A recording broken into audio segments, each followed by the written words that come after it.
Well, we're the Ribble Vehicle Preservation Trust, which was set up originally in 1972 when 3 or 4 friends got together and bought a couple of old Ribble buses. That collection expanded gradually over the 1970s, but for many years, really up until the early 1990s, it was a very informal collection, and the buses were kept out of doors, they were maintained or kept alive as best they could. But it wasn't really a preservation group in the sense that we are today. We got undercover in the early 1990s, again still as an informal group, but by 1996-97 we were told we had to leave the premises we were renting, and we decided we should either give up altogether as a group or really get our act together and get properly financed and organised, which is the decision we took. So by the late 1990s we transformed ourselves into a membership organisation. We had registered as a charity with the benefits that that brings, and we had started the search for premises.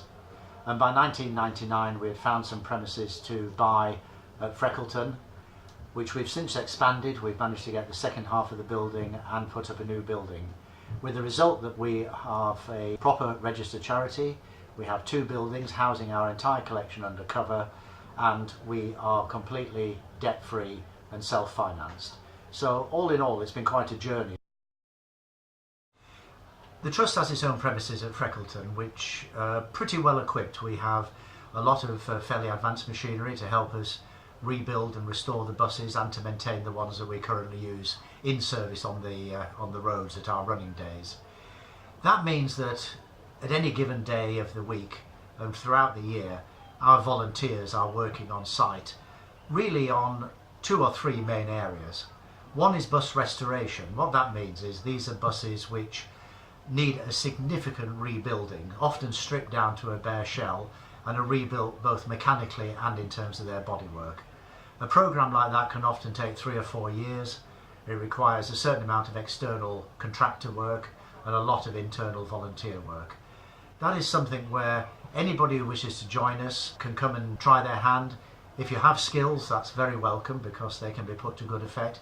But even if you don't have any skills, we can teach you to learn the tools, some of the bodybuilding skills, and there are always less skilled jobs to do as well. So anybody who can come and help out with that is very welcomed. We also have a significant number of vehicles, about 13 or 14 at present, which are roadworthy. But of course they need regular maintenance, so we're checking oil, checking the tyres, topping up the water, cleaning them, preparing them for events. And again, that is another major activity that our volunteers can carry out. Those are the fundamental hands-on things which our volunteers do. But we also need support in another area which a lot of people don't think about, and that's the administration of the Trust. As a registered charity, an operator of buses on the road, although not commercially, we have to provide returns to Companies House, we have to file accounts, we have to do charity commission returns, we have to run a website, we have to keep our Facebook pages up to date, we have to keep our Twitter account up to date. There's a whole range of administrative functions which people can help with. So even if you're not somebody who has an aptitude for the tools, you feel happier in an office type environment, there are many ways in which you can help us, and that would be extremely welcome. The Trust believes very strongly that our buses should be out in the public domain, being used and travelled on by members of the public and enthusiasts.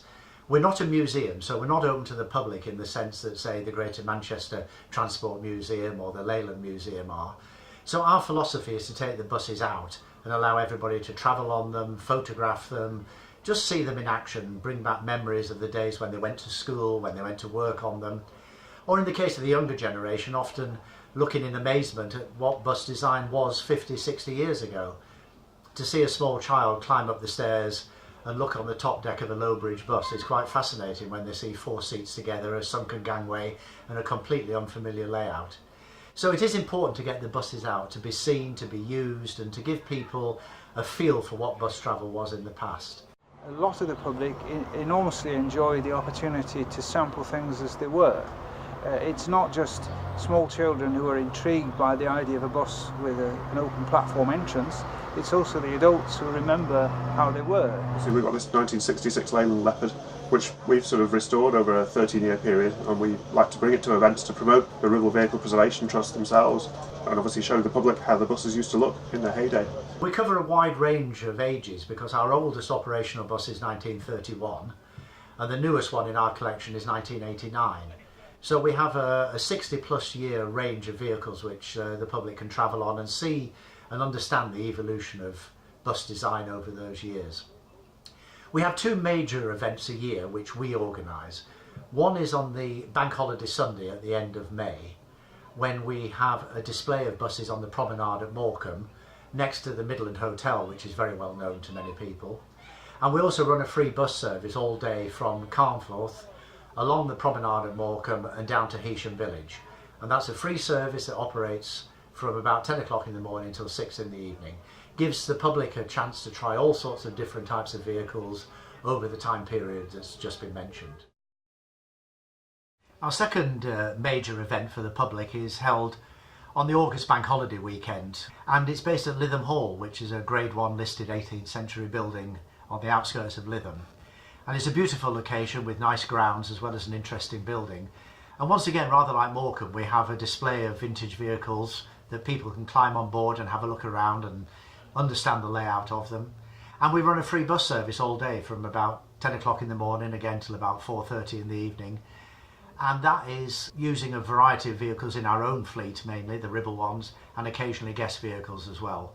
A frequent service every 10 minutes or so that goes through Lytham Town Centre, along the promenade to St Anne's and back through Lytham to the Hall. Something which can be enjoyed by everybody because not only do you get the bus side of things, but you can have a very enjoyable time at Lytham Hall itself as well. In addition to that, our buses are out and about at other people's events. We only organise Morecambe and Lytham ourselves, but there are many other times when our bus is out visiting events organised by enthusiasts, sometimes by town councils or village fetes. So our buses can be seen out and about all year, really from about March through to the end of October. When we take our buses out to public events like Morecambe and Lytham, we tend to get two reactions when the Ribble name is seen on the side of the buses. Older people will often say to us, "Oh, I remember Ribble, I used to go to school on those, I used to go to work on them. Whatever happened to them?" Well, Ribble is a company that in its heyday was very extensive. Its operating area ran from Carlisle in the north to Liverpool and Manchester in the south and Skipton in the east. They had in the 1950s well over 1,300 buses and many thousands of staff. So they covered a wide geographic area and a very varied area between intensive urban services and very rural services in the Lake District and the Yorkshire Dales. The company was pretty static in the sense of its operating area and activities up until the late 1960s, when it was merged into the National Bus Company. At that point, it changed its livery from dark red to brighter poppy red, and it began to integrate some of its coach services with the National Express operation. But the really big change came with deregulation and privatisation in the mid-1980s. The government owned the National Bus Company. It was a nationalised company, and under the government of the 1980s it was decided to privatise it. In order to make it more appealing to shareholders, it was decided to break the big companies up into smaller units, and Ribble was split up. Its northern section around Carlisle and Penrith was hived off to Cumberland.